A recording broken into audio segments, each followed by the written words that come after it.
ಶ್ರೀಗಂಧದ ಮರಗಳನ್ನ ಕಡಿಯುವಂತದ್ದೇ ತಪ್ಪು. ಅದರಲ್ಲೂ ಕೂಡ ವಿಧಾನಸೌಧದ ಮುಂಭಾಗದಲ್ಲೇ ಈ ಒಂದು ಶ್ರೀಗಂಧದ ಮರ ಏನಿದೆ ಆ ಒಂದು ಶ್ರೀಗಂಧದ ಮರವನ್ನ ಕಡಿಯುವಂತ ಕೆಲಸವನ್ನ ವ್ಯಕ್ತಿಯೊಬ್ಬರು ಮಾಡಿರುವಂತದ್ದು. ಪ್ರಮುಖವಾಗಿ ಚಿಕ್ಕಮಗಳೂರು ಜಿಲ್ಲೆಯಿಂದ ಬಂದು ತಾನು ಬೆಳೆದಂತಹ ಶ್ರೀಗಂಧದ ಮರಗಳನ್ನ ಸರ್ಕಾರ ಕಡಿದಿದೆ ಅನ್ನುವಂತ ನಿಟ್ಟಿನಲ್ಲಿ ಬಂದು ಶ್ರೀಗಂಧದ ಮರದ ಕೊಂಬೆಯನ್ನ ಕಡಿದು ತನ್ನ ಆಕ್ರೋಶವನ್ನ ಕೂಡ ಹೊರಗೆ ಹಾಕ್ತಾ ಇರುವಂತದ್ದು. ಇದು ಪ್ರಮುಖವಾಗಿ ವಿಧಾನಸೌಧದ ಮುಂಭಾಗದಲ್ಲೇ ಇರುವಂತಹ ಶ್ರೀಗಂಧದ ಮರ. ಅವ್ರನ್ನೇ ಮಾತನಾಡಿಸ್ತಾ ಹೋಗ್ತೀನಿ. ಸರಿಗ ಶ್ರೀಗಂಧದ ಮರವನ್ನೇ ಕಡಿಯೋದೇ ತಪ್ಪು, ತಮ್ಮ ಆಕ್ರೋಶವನ್ನ ತೋರಿಸ್ತಾ ಇದ್ದೀರಾ, ಈಗ ಏನ್ ಕಾರಣ ಅಂತ ಹೇಳಿ ಪ್ರಮುಖವಾಗಿ. ನಾನು ಶ್ರೀಗಂಧದ ಮರ ಕಡಿಯೋದಕ್ಕೆ ನನ್ನ ಮರಗಳ ಹತ್ಯೆ ಮಾಡಿದ್ದಾರೆ ಇವರು. ಆ ಹತ್ಯೆಗೋಸ್ಕರ ಬದಲಾಗಿ ನಾನು ಶ್ರೀಗಂಧವನ್ನು ಕಡಿದಿರೋ ಅಂಥದ್ದು. ಸೊ ನನ್ನ ಮರಗಳು 30 ಮರ ಕಡಿದಿದ್ದಾರೆ, ಅದಕ್ಕೆ ನಾನು ಅದಕ್ಕೆ ಬದಲಾಗಿ ಈ ಮರವನ್ನು ಕಡಿದಿದ್ದೀನಿ. ಸರ್, ಈಗ ಒಂದು ಕಡೆಯಲ್ಲಿ ತಪ್ಪು, ಶ್ರೀಗಂಧದ ಮರವನ್ನ ತಾವೇ ಬೆಳಿತೀರಾ, ನಿಮ್ಮ ಮನೆಗಳಲ್ಲೇ ಬೆಳಿತೀರಾ? ನಮಗೆ ಮಾತ್ರ ತಪ್ಪ ಸ್ವಾಮಿ, ಅವ್ರಿಗೆ ತಪ್ಪಿಲ್ವಾ? ಅಧಿಕಾರಿಗಳು ಕಡ್ದಿರೋರಿಗೆ ಅವ್ರದ್ದು ತಪ್ಪಿದೆ ತಾನೆ. ಅವ್ರಿಗೆ ಏನು ಮಾಡ್ತೀರಾ? ಅವ್ರನ್ನ ಕಳಿಸಿ, ಅವ್ರಿಗೆ ಜೈಲಿಗೆ ಹಾಕ್ರಿ, ಆಮೇಲೆ ನನಗೆ ಹಾಕ್ರಿ. ಸರ್, ಈಗ ಎಷ್ಟು ಮರವನ್ನ ಕಡ್ದಿದ್ದಾರೆ? 30 ಮರ ಕಡ್ದಿದ್ದಾರೆ. 30 ಮರಕ್ಕೆ ಬದಲಾಗಿ ನಾನು 300 ಮರ ಕಡಿತೀನಿ. ಸರ್, ಈಗ ನೀವೇ ಬೆಳಿತೀರಾ, ನೀವು ಬೆಳೆದಂತ ಕೂಸುಗಳಿವು. ಶ್ರೀಗಂಧ ಅಂದ್ರೆ ನಿಮ್ಗೆ ಅಷ್ಟು ಅಚ್ಚುಮೆಚ್ಚು. ಈಗ ನೀವೇ ಇವುಗಳನ್ನ ಕಡಿಬೇಕು ಅಥವಾ ಕಡಿಬೇಕು ಅಂತ ಎಚ್ಚರಿಕೆ ಕೊಡ್ತಾ ಇದ್ದೀರಾ? ಸಾಂಕೇತಿಕವಾಗಿ ಅವ್ರನ್ನ ಅರೆಸ್ಟ್ ಮಾಡಲಿಲ್ಲ, ಅಧಿಕಾರಿಗಳನ್ನ ಜೈಲಿಗೆ ಕಳಿಸ್ಲಿಲ್ಲ ಅಂದ್ರೆ 300 ಮರ ಕಡಿತೀನಿ ನಾನು. 30 ಮರಕ್ಕೆ ಬದಲಾಗಿ 300 ಮರ ಕಡಿತೀನಿ. ಇಡೀ ರಾಜ್ಯಾದ್ಯಂತ ಕರೆ ಕೊಡ್ತಾ ಇದ್ದೀನಿ. ಎಲ್ಲ ಕನ್ನಡದ ಅಸ್ಮಿತೆ ಇದು. ಶ್ರೀಗಂಧ ಅಂದರೆ ಡಾಕ್ಟರ್ ರಾಜ್ಕುಮಾರ್ ಅವರು ನಡ್ಸಿರೋ ಅಂಥದ್ದು. ಗಂಧದ ಗುಡಿ ಪುನೀತ್ ರಾಜ್ಕುಮಾರ್ ಅವರು, ಶಿವಣ್ಣ ಅವರು, ವಿಷ್ಣುವರ್ಧನ್ ಅವರು, ಅವರೆಲ್ಲ ನಡೆಸಿದ್ದಾರೆ ರೀ. ನಿಸಾರ್ ಅಹಮದ್ ಅವರು ಆಡಿ ಹೊಗಳಿರೋ ಅಂಥದ್ದು. ಶ್ರೀರಾಮಚಂದ್ರನ ಕಾಲದಿಂದ ಶ್ರೀಗಂಧಕ್ಕೆ ಮಹತ್ವ ಇದೆ. ಅಂಥ ಶ್ರೀಗಂಧಕ್ಕೆ ಇವ್ರು 420 ಮಾಡ್ತಾರಲ್ಲ ಭ್ರಷ್ಟ ಅಧಿಕಾರಿಗಳು. ಇದು ನಮಗೆ ಈ 6 ಕೊಡುಗೆ ಕೊಟ್ಟಿದ್ದಾರೆ, ಯಾರು ಉಚಿತ. ಇದು ನಮಗೆ ಈ ಶ್ರೀಗಂಧದ ಹತ್ಯೆದು ಶ್ರೀಗಂಧ ಬೆಳೆಗಾರರಿಗೆ ಒಂದು ಉಚಿತ ಕೊಟ್ಟಿದ್ದಾರೆ. ಇದು ಮರ ಹತ್ಯೆ ಮಾಡೋ ಅಂಥದ್ದು ಸರ್ಕಾರದಿಂದ. ಸರ್, ಈಗ ಪ್ರಮುಖವಾಗಿ ಯಾವ ಕಾರಣಕ್ಕೆ ಈ ಒಂದು ನಿಮ್ಮ ಜಾಗದಲ್ಲಿದ್ದಂತಹ ಮರಗಳನ್ನ ಕಡಿದ್ರು ಅಂತ? ನ್ಯಾಷನಲ್ ಹೈವೇಗೆ ಅಕ್ವೈರ್ ಆಗಿದೆ ನಮ್ಮ ಜಾಗ. ಸೊ ನ್ಯಾಷನಲ್ ಹೈವೇಗೆ ಅಕ್ವೈರ್ ಆಗಿರೋದ್ರಿಂದ ಆ ಜಾಗದಲ್ಲಿ ನಮ್ಮ ಮರಗಳು ಹೋಗ್ತಾ ಇದೆ, 3000 ಮರಗಳು ತರೀಕೆರೆನಲ್ಲಿ. ಸೊ ಅದರಿಂದ ಅಕ್ವೈರ್ ಮಾಡ್ಕೊಂಡ್ರ ಅಂಥವ್ರು ನಮಗೆ ನ್ಯಾಯಯುತವಾದಂಥ ಪರಿಹಾರ ಕೊಟ್ಟಿಲ್ಲ. ಹಾಗಾಗಿ ನಾವು ಸುಮಾರು 2017ರಿಂದ ಹೋರಾಟ ಮಾಡ್ತಾಯಿದ್ವಿ. ಇನ್ನು ಎಲ್ಲಿವರೆಗೂ ನಿನ್ನೆ ಸರಿಯಾದ ಪರಿಹಾರ ಕೊಡ್ದೇನೆ ನಾವು ಹೇಳಿದ್ವಿ ಉಚಿತವಾಗಿ ಬೇಕಾದ್ರೆ ತಗೊಂಡೋಗಿ ನೀವು ಅಂತ. ಉಚಿತವಾಗಿ ತಗೊಂಡೋಗಿ ಅಂತ ಹೇಳಿದ್ರು ಕೂಡ ನಾವು ನಮ್ಮ ತಂದೆ ತಾಯಿ ಹೆಸರಿಡಿ, ಗಂಧದ ಗುಡಿ ಟೋಲ್ ಅಂತಿಡಿ, ನಮ್ಮ ಜಿಲ್ಲೆಯವ್ರಿಗೆ ಉಚಿತವಾಗಿ ಕೊಡಿ ಓಡಾಡೋದಕ್ಕೆ ಅಂಥೇಳಿ ನಾವು ರಿಕ್ವೆಸ್ಟ್ ಮಾಡ್ಕೊಂಡು ಸರ್ಕಾರಕ್ಕೆಲ್ಲ ಮನವಿ ಮಾಡ್ಕೊಂಡು ನಮ್ಮ DC SP ಎಲ್ಲರಿಗೂ ಮನವಿ ಮಾಡ್ಕೊಂಡ್ರು ಕೂಡ ಈಗ ನಮಗೆ ಈ ರೀತಿ ಅನ್ಯಾಯ ಮಾಡ್ತಾ ಇದ್ದಾರೆ. ಸರ್, ಈಗ ಎಷ್ಟು ರೇಟ್ ಕೊಟ್ಟಿದ್ದಾರೆ ನಿಮ್ಮ ಮರಕ್ಕೆ ಅಂತ ಹೇಳಿ? ನಮ್ಮ ಮರಕ್ಕೆ 420 420 ರೂಪಾಯಿ ಫಿಕ್ಸ್ ಮಾಡಿದ್ದಾರೆ. ಬರೀ 420 ರೂಪಾಯಿ ಫಿಕ್ಸ್ ಮಾಡಿದ್ದಾರೆ. ಸರ್, ಈಗ ಈ ಒಂದು ಭ್ರಷ್ಟ ಅಧಿಕಾರಿಗಳ ವಿರುದ್ಧ ಈಗ ನಿಮ್ಮ ಹೋರಾಟ ರಾಜ್ಯದಾದ್ಯಂತ ಎಚ್ಚರಿಕೆ ಕೊಡ್ತಾ ಇದ್ದೀರಾ? ಸ್ಟೇಷನ್ಗೆ ಕರ್ಕೊಂಡು ಹೋಗ್ತಾ ಇದ್ದಾರೆ ಈಗ. ಸ್ವಾಮಿ ಏನ್ ಮಾಡಿದೀವಿ ಅಂತ ಹೇಳ್ತಾರೆ ಅಲ್ಲ, ಹೇಳ್ಬೇಕು ನೀವು. ಹಂಗಲ್ಲ, ದಯವಿಟ್ಟು ನೋಡ್ರಿ ಗಮನಿಸ್ತಾ ಇರಬಹುದು, ಪೊಲೀಸರು ವಶಕ್ಕೆ ಪಡೆಯುವಂತಹ ಕೆಲಸವನ್ನ ಕೂಡ ಮಾಡ್ತಾ ಇರುವಂತದ್ದು. ಪ್ರಮುಖವಾಗಿ ನಮ್ಮ ಅಧಿಕಾರಿಗಳನ್ನ, ಅಧಿಕಾರಿ ಭ್ರಷ್ಟ ಅಧಿಕಾರಿಗಳನ್ನ ಅವ್ರನ್ನ ಹೇಳ್ಕೊಂಡು ಹೋಗ್ರಿ, ನಮ್ಮನ್ನ ಹೇಳ್ತೀರಾ? ಸದ್ಯ ಗಮನಿಸ್ತಾ ಇರಬಹುದು, ವಿಧಾನಸೌಧ ಮುಂಭಾಗದಲ್ಲೇ ಹೈ ಡ್ರಾಮವೇ ನಡೀತಾ ಇದೆ. ಜಾಗವನ್ನ ಬಿಟ್ಟು ಕದಲೋದಿಲ್ಲ ಅಂತ ಹೇಳಿ ಕೂಡ ವ್ಯಕ್ತಿ ಹಠವನ್ನ ಮಾಡ್ತಾ ಇರುವಂತದ್ದು. ಶ್ರೀಗಂಧದ ಮರದ ಕೊಂಬೆಯನ್ನ ಹಿಡ್ಕೊಂಡು ಆಕ್ರೋಶವನ್ನ ಹೊರ ಹಾಕ್ತಾ ಇರುವಂತದ್ದು. ಪ್ರಮುಖವಾಗಿ ಏನು ವಿಧಾನಸೌಧದ ಮುಂಭಾಗದಲ್ಲಿ ಈ ಮರವನ್ನ ಕಡಿದ ಬಳಿಕವಾಗಿ ಆಕ್ರೋಶವನ್ನ ಹೊರ ಹಾಕಿದ್ರು. ಇದೀಗ ನಾನು ಹೋಗೋದಿಲ್ಲ, ಎಲ್ಲಿಗೂ ಕೂಡ ಹೋಗೋದಿಲ್ಲ ಅಂತ ಹೇಳಿ ಆಕ್ರೋಶವನ್ನ ತೋರಿಸ್ತಾ ಇರುವಂತದ್ದು. ಈ ಮಧ್ಯೆ ಪೊಲೀಸರು ಕೂಡ ಏನು ವ್ಯಕ್ತಿಯನ್ನ, ಏನು ಚಿಕ್ಕಮಗಳೂರಿನಿಂದ ಬಂದಿರುವಂತಹ ವ್ಯಕ್ತಿ ಏನಿದ್ದಾರೆ ಅವರನ್ನ ವಶಕ್ಕೆ ಪಡೆದು ವಿಧಾನಸೌಧ ಪೊಲೀಸ್ ಠಾಣೆಗೆ ಕರ್ಕೊಂಡು ಹೋಗ್ಲಿಕ್ಕೆ ಕೂಡ ಸಿದ್ಧತೆಯನ್ನ ನಡೆಸ್ತಾ ಇರುವಂತದ್ದು ಗಮನಿಸ್ತಾ ಇರಬಹುದು. ಪೊಲೀಸರು ಕೂಡ ಈ ಒಂದು ಅವರನ್ನ ವಶಕ್ಕೆ ಪಡೆಯುವಂತ ಕೆಲಸವನ್ನ ಮಾಡ್ತಾ ಇದ್ದಾರೆ. ಪ್ರಮುಖವಾಗಿ ಶ್ರೀಗಂಧದ ಮರವನ್ನ ಕಡಿಯುವಂತದ್ದೇ ತಪ್ಪು. ಇಂಥ ಸಂದರ್ಭದಲ್ಲಿ ಈ ರೀತಿಯಾಗಿ ವಿಧಾನಸೌಧದ ಮುಂಭಾಗದಲ್ಲೇ ಶ್ರೀಗಂಧದ ಮರವನ್ನ ಕಡಿದಿರುವ ಹಿನ್ನೆಲೆಯಲ್ಲಿ ಇದೀಗ ಪೊಲೀಸರು ಕೂಡ ವಶಕ್ಕೆ ಪಡೆದುಕೊಂಡು ವಿಧಾನಸೌಧ ಪೊಲೀಸ್ ಠಾಣೆಗೆ ಕರ್ಕೊಂಡು ಹೋಗುವಂತಹ ಕೆಲಸವನ್ನ ಮಾಡ್ತಾ ಇರುವಂತದ್ದು ಗಮನಿಸ್ತಾ ಇರಬಹುದು. ಆಕ್ರೋಶವನ್ನ ಹೊರ ಹಾಕ್ತಾ ಇದ್ದಾರೆ, ಪೊಲೀಸರಿಗೆ ಕೂಡ ಆಕ್ರೋಶವನ್ನ ಹೊರ ಹಾಕ್ತಾ ಇದ್ದಾರೆ, ಅವರ ಮುಂಭಾಗದಲ್ಲಿ ಕೂಡ ಆಕ್ರೋಶವನ್ನ ಹೊರ ಹಾಕ್ತಾ ಇದ್ದಾರೆ ಗಮನಿಸ್ತಾ ಇರಬಹುದು. ಸದ್ಯ ಇದೀಗ ವಿಧಾನಸೌಧ ಪೊಲೀಸರು ವಶಕ್ಕೆ ಪಡೆಯುವಂತಹ ಕೆಲಸವನ್ನ ಕೂಡ ಮಾಡಿರುವಂತದ್ದು. ವಶಕ್ಕೆ ಪಡೆದು ವಿಧಾನಸೌಧ ಪೊಲೀಸ್ ಠಾಣೆ ಏನಿದೆ ಅಲ್ಲಿಗೆ ಕರ್ಕೊಂಡು ಹೋಗಿ ಅವರ ತನಿಖೆಯನ್ನ ಕೂಡ ಮುಂದುವರಿಸಲಿಕ್ಕೆ ಪೊಲೀಸರು ಸಿದ್ಧತೆಯನ್ನ ನಡೆಸಿರುವಂತದ್ದು. ಒಟ್ಟಿನಲ್ಲಿ ಚಿಕ್ಕಮಗಳೂರಿನಲ್ಲಿ ತನ್ನ 30 ಮರ ಹೋಯ್ತು ಅನ್ನುವಂತಹ ಒಂದು ಆಕ್ರೋಶಕ್ಕೆ ಸದ್ಯ ವಿಧಾನಸೌಧಕ್ಕೆ ಬಂದು ವಿಧಾನಸೌಧದ ಮುಂಭಾಗದಲ್ಲಿ ಒಂದು ಮರದವನ್ನ ಸಾಂಕೇತಿಕವಾಗಿ ಕಡ್ದಿರುವಂತದ್ದು, ಸಾಂಕೇತಿಕವಾಗಿ ಕಡಿದು ತನ್ನ ಆಕ್ರೋಶವನ್ನ ಕೂಡ ಹೊರಹಾಕಿರುವಂತದ್ದು. ಇದೇ ರೀತಿಯಾಗಿ ಮುಂದುವರೆದ್ರೆ 300ಕ್ಕೂ ಹೆಚ್ಚು ಮರಗಳನ್ನ ರಾಜ್ಯದಾದ್ಯಂತ ಕಡಿತೀನಿ ಅನ್ನುವಂತಹ ಎಚ್ಚರಿಕೆಯನ್ನ ಕೊಟ್ಟಿರುವಂತಹ ವ್ಯಕ್ತಿಯನ್ನ ಇದೀಗ ಪೊಲೀಸರು ವಶಕ್ಕೆ ಪಡೆದಿರುವಂತದ್ದು.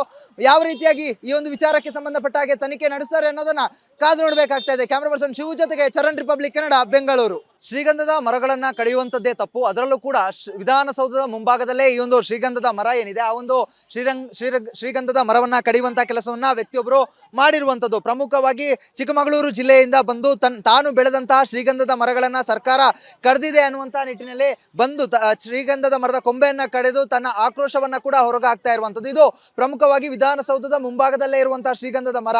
ಅವ್ರನ್ನೇ ಮಾತನಾಡಿಸ್ತಾ ಹೋಗ್ತೀನಿ. ಸರಿಗ ಶ್ರೀಗಂಧದ ಮರವನ್ನೇ ಕಡಿಯೋದೇ ತಪ್ಪು, ತಮ್ಮ ಆಕ್ರೋಶವನ್ನ ತೋರಿಸ್ತಾ ಇದ್ದೀರಾ, ಈಗ ಏನ್ ಕಾರಣ ಅಂತ ಹೇಳಿ ಪ್ರಮುಖವಾಗಿ? ನಾನು ಶ್ರೀಗಂಧದ ಮರ ಕಡಿಯೋದಕ್ಕೆ ನನ್ನ ಮರಗಳ ಹತ್ಯೆ ಮಾಡಿದ್ದಾರೆ ಇವರು. ಆ ಹತ್ಯೆಗೋಸ್ಕರ ಬದಲಾಗಿ ನಾನು ಶ್ರೀಗಂಧವನ್ನು ಕಡ್ದಿರೋ ಅಂಥದ್ದು. ಸೊ ನನ್ನ ಮರಗಳು 30 ಮರ ಕಡ್ದಿದ್ದಾರೆ, ಅದಕ್ಕೆ ನಾನು ಅದಕ್ಕೆ ಬದಲಾಗಿ ಈ ಮರವನ್ನು ಕಡ್ದಿದ್ದೀನಿ. ಸರಿಗ ಒಂದು ಕಡೆಯಲ್ಲಿ ತಪ್ಪು, ಶ್ರೀಗಂಧದ ಮರವನ್ನ ತಾವೇ ಬೆಳಿತೀರಾ, ನಿಮ್ಮ ಮನೆಗಳಲ್ಲೇ ಬೆಳಿತೀರಾ? ನಮಗೆ ಮಾತ್ರ ತಪ್ಪ ಸ್ವಾಮಿ, ಅವ್ರಿಗೆ ತಪ್ಪಿಲ್ವಾ? ಅಧಿಕಾರಿಗಳು ಕಡ್ದಿರೋರಿಗೆ ಅವ್ರದ್ದು ತಪ್ಪಿದೆ ತಾನೆ. ಅವ್ರಿಗೆ ಏನು ಮಾಡ್ತೀರಾ? ಅವ್ರನ್ನ ಕಳಿಸಿ, ಅವ್ರಿಗೆ ಜೈಲಿಗೆ ಹಾಕ್ರಿ, ಆಮೇಲೆ ನನಗೆ ಹಾಕ್ರಿ. ಸರ್, ಈಗ ಎಷ್ಟು ಮರವನ್ನ ಕಡ್ದಿದ್ದಾರೆ? 30 ಮರ ಕಡ್ದಿದ್ದಾರೆ. 30 ಮರಕ್ಕೆ ಬದಲಾಗಿ ನಾನು 300 ಮರ ಕಡಿತೀನಿ. ಸರಿಗ ನೀವೇ ಬೆಳಿತೀರಾ, ನೀವು ಬೆಳೆದಂತ ಕೂಸುಗಳು ಇವು. ಶ್ರೀಗಂಧ ಅಂದ್ರೆ ನಿಮ್ಗೆ ಅಷ್ಟು ಅಚ್ಚುಮೆಚ್ಚು.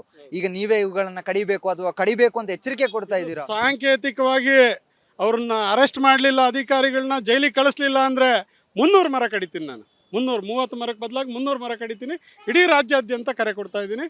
ಎಲ್ಲ ಕನ್ನಡದ ಅಸ್ಮಿತೆ ಇದು. ಶ್ರೀಗಂಧ ಅಂದರೆ ಡಾಕ್ಟರ್ ರಾಜ್ಕುಮಾರ್ ಅವರು ನಡೆಸಿರೋ ಅಂಥದ್ದು ಗಂಧದ ಗುಡಿ. ಪುನೀತ್ ರಾಜ್ಕುಮಾರ್ ಅವರು, ಶಿವಣ್ಣ ಅವರು, ವಿಷ್ಣುವರ್ಧನ್ ಅವರು, ಅವರೆಲ್ಲ ನಡೆಸಿದ್ದಾರೆ ರೀ. ನಿಸಾರ್ ಅಹಮದ್ ಅವರು ಆಡಿ ಹೊಗಳಿರೋ ಅಂಥದ್ದು. ಶ್ರೀರಾಮಚಂದ್ರನ ಕಾಲದಿಂದ ಶ್ರೀಗಂಧಕ್ಕೆ ಮಹತ್ವ ಇದೆ. ಅಂಥ ಶ್ರೀಗಂಧಕ್ಕೆ ಇವ್ರು 420 ಮಾಡ್ತಾರಲ್ಲ ಭ್ರಷ್ಟ ಅಧಿಕಾರಿಗಳು. ಇದು ನಮಗೆ ಈ 6 ಕೊಡುಗೆ ಕೊಟ್ಟಿದ್ದಾರೆ, ಯಾರು ಉಚಿತ. ಇದು ನಮಗೆ ಈ ಶ್ರೀಗಂಧದ ಹತ್ಯೆದು ಶ್ರೀಗಂಧ ಬೆಳೆಗಾರರಿಗೆ ಒಂದು ಉಚಿತ ಕೊಟ್ಟಿದ್ದಾರೆ. ಇದು ಮರ ಹತ್ಯೆ ಮಾಡೋ ಅಂಥದ್ದು ಸರ್ಕಾರದಿಂದ. ಸರಿಗ ಪ್ರಮುಖವಾಗಿ ಯಾವ ಕಾರಣಕ್ಕೆ ಈ ಒಂದು ನಿಮ್ಮ ಜಾಗದಲ್ಲಿ ಇದ್ದಂತಹ ಮರಗಳನ್ನ ಕಡಿದ್ರು ಅಂತ? ನ್ಯಾಷನಲ್ ಹೈವೇಗೆ ಅಕ್ವೈರ್ ಆಗಿದೆ ನಮ್ಮ ಜಾಗ. ಸೊ ನ್ಯಾಷನಲ್ ಹೈವೇಗೆ ಅಕ್ವೈರ್ ಆಗಿರೋದ್ರಿಂದ ಆ ಜಾಗದಲ್ಲಿ ನಮ್ಮ ಮರಗಳು ಹೋಗ್ತಾ ಇದೆ, 3000 ಮರಗಳು ತರೀಕೆರೆನಲ್ಲಿ. ಸೊ ಅದರಿಂದ ಅಕ್ವೈರ್ ಮಾಡ್ಕೊಂಡ್ರ ಅಂಥವ್ರು ನಮಗೆ ನ್ಯಾಯಯುತವಾದಂಥ ಪರಿಹಾರ ಕೊಟ್ಟಿಲ್ಲ. ಹಾಗಾಗಿ ನಾವು ಸುಮಾರು 2017ರಿಂದ ಹೋರಾಟ ಮಾಡ್ತಾ ಇದ್ದೀವಿ. ಇನ್ನು ಎಲ್ಲಿವರೆಗೂ ನಿನ್ನೆ ಸರಿಯಾದ ಪರಿಹಾರ ಕೊಡ್ದೇನೆ ನಾವು ಹೇಳಿದ್ವಿ, ಉಚಿತವಾಗಿ ಬೇಕಾದ್ರೆ ತಗೊಂಡೋಗಿ ನೀವು ಅಂತ. ಉಚಿತವಾಗಿ ತಗೊಂಡೋಗಿ ಅಂತ ಹೇಳಿದ್ರು ಕೂಡ ನಾವು ನಮ್ಮ ತಂದೆ ತಾಯಿ ಹೆಸರಿಡಿ, ಗಂಧದ ಗುಡಿ ಟೋಲ್ ಅಂತಿಡಿ, ನಮ್ಮ ಜಿಲ್ಲೆಯವ್ರಿಗೆ ಉಚಿತವಾಗಿ ಕೊಡಿ ಓಡಾಡೋದಕ್ಕೆ ಅಂಥೇಳಿ ನಾವು ರಿಕ್ವೆಸ್ಟ್ ಮಾಡ್ಕೊಂಡು ಸರ್ಕಾರಕ್ಕೆಲ್ಲ ಮನವಿ ಮಾಡ್ಕೊಂಡು ನಮ್ಮ DC SP ಎಲ್ಲರಿಗೂ ಮನವಿ ಮಾಡ್ಕೊಂಡ್ರು ಕೂಡ ಈಗ ನಮಗೆ ಈ ರೀತಿ ಅನ್ಯಾಯ ಮಾಡ್ತಾ ಇದ್ದಾರೆ. ಸರ್, ಈಗ ಎಷ್ಟು ರೇಟ್ ಕೊಟ್ಟಿದ್ದಾರೆ ನಿಮ್ಮ ಮರಕ್ಕೆ ಅಂತ ಹೇಳಿ? ನಮ್ಮ ಮರಕ್ಕೆ 420 420 ರೂಪಾಯಿ ಫಿಕ್ಸ್ ಮಾಡಿದ್ದಾರೆ. ಬರೀ 420 ರೂಪಾಯಿ ಫಿಕ್ಸ್ ಮಾಡಿದ್ದಾರೆ. ಸರಿಗ ಈ ಒಂದು ಭ್ರಷ್ಟ ಅಧಿಕಾರಿಗಳ ವಿರುದ್ಧ ಈಗ ನಿಮ್ಮ ಹೋರಾಟ ರಾಜ್ಯದಾದ್ಯಂತ ಎಚ್ಚರಿಕೆ ಕೊಡ್ತಾ ಇದ್ದೀರಾ, ಸ್ಟೇಷನ್ಗೆ ಕರ್ಕೊಂಡು ಹೋಗ್ತಾ ಇದ್ದಾರೆ ಈಗ. ಸ್ವಾಮಿ ಏನ್ ಮಾಡಿದೀವಿ ಅಂತ ಹೇಳ್ತಾರೆ? ಅಲ್ಲ ಹೇಳ್ಬೇಕು ನೀವು, ಹಂಗಲ್ಲ ದಯವಿಟ್ಟು ನೋಡ್ರಿ. ಗಮನಿಸ್ತಾ ಇರಬಹುದು, ಪೊಲೀಸರು ವಶಕ್ಕೆ ಪಡೆಯುವಂತಹ ಕೆಲಸವನ್ನ ಕೂಡ ಮಾಡ್ತಾ ಇರುವಂತದ್ದು. ಪ್ರಮುಖವಾಗಿ ನಮ್ಮ ಅಧಿಕಾರಿಗಳನ್ನ, ಆ ಅಧಿಕಾರಿ ಭ್ರಷ್ಟ ಅಧಿಕಾರಿಗಳನ್ನ ಅವ್ರನ್ನ ಹೇಳ್ಕೊಂಡು ಹೋಗ್ರಿ, ನಮ್ಮನ್ನ ಯಾಕೆ ಹೇಳ್ತೀರಾ? ಸದ್ಯ ಗಮನಿಸ್ತಾ ಇರಬಹುದು, ವಿಧಾನಸೌಧ ಮುಂಭಾಗದಲ್ಲೇ ಹೈ ಡ್ರಾಮವೇ ನಡೀತಾ ಇದೆ. ಜಾಗವನ್ನ ಬಿಟ್ಟು ಕದಲೋದಿಲ್ಲ ಅಂತ ಹೇಳಿ ಕೂಡ ವ್ಯಕ್ತಿ ಹಠವನ್ನ ಮಾಡ್ತಾ ಇರುವಂತದ್ದು. ಶ್ರೀಗಂಧದ ಮರದ ಕೊಂಬೆಯನ್ನ ಹಿಡ್ಕೊಂಡು ಆಕ್ರೋಶವನ್ನ ಹೊರ ಹಾಕ್ತಾ ಇರುವಂತದ್ದು. ಪ್ರಮುಖವಾಗಿ ಏನು ವಿಧಾನಸೌಧದ ಮುಂಭಾಗದಲ್ಲಿ ಈ ಮರವನ್ನ ಕಡಿದ ಬಳಿಕವಾಗಿ ಆಕ್ರೋಶವನ್ನ ಹೊರ ಹಾಕಿದ್ರು. ಇದೀಗ ನಾನು ಹೋಗೋದಿಲ್ಲ, ಎಲ್ಲಿಗೂ ಕೂಡ ಹೋಗೋದಿಲ್ಲ ಅಂತ ಹೇಳಿ ಆಕ್ರೋಶವನ್ನ ತೋರಿಸ್ತಾ ಇರುವಂತದ್ದು. ಈ ಮಧ್ಯೆ ಪೊಲೀಸರು ಕೂಡ ಏನು ವ್ಯಕ್ತಿಯನ್ನ, ಏನು ಚಿಕ್ಕಮಗಳೂರಿನ ಬಂದಿರುವಂತಹ ವ್ಯಕ್ತಿ ಏನಿದ್ದಾರೆ ಅವರನ್ನ ವಶಕ್ಕೆ ಪಡೆದು ವಿಧಾನಸೌಧ ಪೊಲೀಸ್ ಠಾಣೆಗೆ ಕರ್ಕೊಂಡು ಹೋಗ್ಲಿಕ್ಕೆ ಕೂಡ ಸಿದ್ಧತೆಯನ್ನ ನಡೆಸ್ತಾ ಇರುವಂತದ್ದು ಗಮನಿಸ್ತಾ ಇರಬಹುದು. ಪೊಲೀಸರು ಕೂಡ ಈ ಒಂದು ಅವರನ್ನ ವಶಕ್ಕೆ ಪಡೆಯುವಂತ ಕೆಲಸವನ್ನ ಮಾಡ್ತಾ ಇದ್ದಾರೆ. ಪ್ರಮುಖವಾಗಿ ಶ್ರೀಗಂಧದ ಮರವನ್ನ ಕಡಿಯುವಂತದ್ದೇ ತಪ್ಪು. ಇಂಥ ಸಂದರ್ಭದಲ್ಲಿ ಈ ರೀತಿಯಾಗಿ ವಿಧಾನಸೌಧದ ಮುಂಭಾಗದಲ್ಲೇ ಶ್ರೀಗಂಧದ ಮರವನ್ನ ಕಡಿದಿರುವ ಹಿನ್ನೆಲೆಯಲ್ಲಿ ಇದೀಗ ಪೊಲೀಸರು ಕೂಡ ವಶಕ್ಕೆ ಪಡೆದುಕೊಂಡು ವಿಧಾನಸೌಧ ಪೊಲೀಸ್ ಠಾಣೆ ನಿಲ್ದಾಣಕ್ಕೆ ಪೊಲೀಸ್ ಠಾಣೆಗೆ ಕರ್ಕೊಂಡು ಹೋಗುವಂತಹ ಕೆಲಸವನ್ನ ಮಾಡ್ತಾ ಇರುವಂತದ್ದು. ಗಮನಿಸ್ತಾ ಇರ್ಬೋದು, ಆಕ್ರೋಶವನ್ನ ಹೊರಹಾಕ್ತಾ ಇದ್ದಾರೆ. ಪೊಲೀಸರಿಗೆ ಕೂಡ ಆಕ್ರೋಶವನ್ನ ಹೊರಹಾಕ್ತಾ ಇದ್ದಾರೆ. ಅವರ ಮುಂಭಾಗದಲ್ಲಿ ಕೂಡ ಆಕ್ರೋಶವನ್ನ ಹೊರಹಾಕ್ತಾ ಇದ್ದಾರೆ. ಗಮನಿಸ್ತಾ ಇರ್ಬೋದು, ಸದ್ಯ ಇದೀಗ ವಿಧಾನಸೌಧ ಪೊಲೀಸರು ವಶಕ್ಕೆ ಪಡೆಯುವಂತಹ ಕೆಲಸವನ್ನ ಕೂಡ ಮಾಡಿರುವಂತದ್ದು. ವಶಕ್ಕೆ ಪಡೆದು ವಿಧಾನಸೌಧ ಪೊಲೀಸ್ ಠಾಣೆ ಏನಿದೆ ಅಲ್ಲಿಗೆ ಕರ್ಕೊಂಡು ಹೋಗಿ ಅವರ ತನಿಖೆಯನ್ನ ಕೂಡ ಮುಂದುವರಿಸಲಿಕ್ಕೆ ಪೊಲೀಸರು ಸಿದ್ಧತೆಯನ್ನ ನಡೆಸಿರುವಂತದ್ದು. ಒಟ್ನಲ್ಲಿ ಚಿಕ್ಕಮಗಳೂರಿನಲ್ಲಿ ತನ್ನ 30 ಮರ ಹೋಯ್ತು ಅನ್ನುವಂತಹ ಒಂದು ಆಕ್ರೋಶಕ್ಕೆ ಸದ್ಯ ವಿಧಾನಸೌಧಕ್ಕೆ ಬಂದು ವಿಧಾನಸೌಧದ ಮುಂಭಾಗದಲ್ಲಿ ಒಂದು ಮರದವನ್ನ ಸಾಂಕೇತಿಕವಾಗಿ ಕಡಿದಿರುವಂತದ್ದು, ಸಾಂಕೇತಿಕವಾಗಿ ಕಡಿದು ತನ್ನ ಆಕ್ರೋಶವನ್ನ ಕೂಡ ಹೊರಹಾಕಿರುವಂತದ್ದು. ಇದೇ ರೀತಿಯಾಗಿ ಮುಂದುವರೆದ್ರೆ 300ಕ್ಕೂ ಹೆಚ್ಚು ಮರಗಳನ್ನ ರಾಜ್ಯದಾದ್ಯಂತ ಕಡಿತೀನಿ ಅನ್ನುವಂತಹ ಎಚ್ಚರಿಕೆಯನ್ನ ಕೊಟ್ಟಿರುವಂತಹ ವ್ಯಕ್ತಿಯನ್ನ ಇದೀಗ ಪೊಲೀಸರು ವಶಕ್ಕೆ ಪಡೆದಿರುವಂತದ್ದು. ಯಾವ ರೀತಿಯಾಗಿ ಈ ಒಂದು ವಿಚಾರಕ್ಕೆ ಸಂಬಂಧಪಟ್ಟ ಹಾಗೆ ತನಿಖೆ ನಡೆಸ್ತಾರೆ ಅನ್ನೋದನ್ನ ಕಾದು ನೋಡಬೇಕಾಗ್ತಾ ಇದೆ. ಕ್ಯಾಮರಾ ಪರ್ಸನ್ ಶಿವು ಜೊತೆಗೆ ಚರಣ್, ರಿಪಬ್ಲಿಕ್ ಕನ್ನಡ, ಬೆಂಗಳೂರು.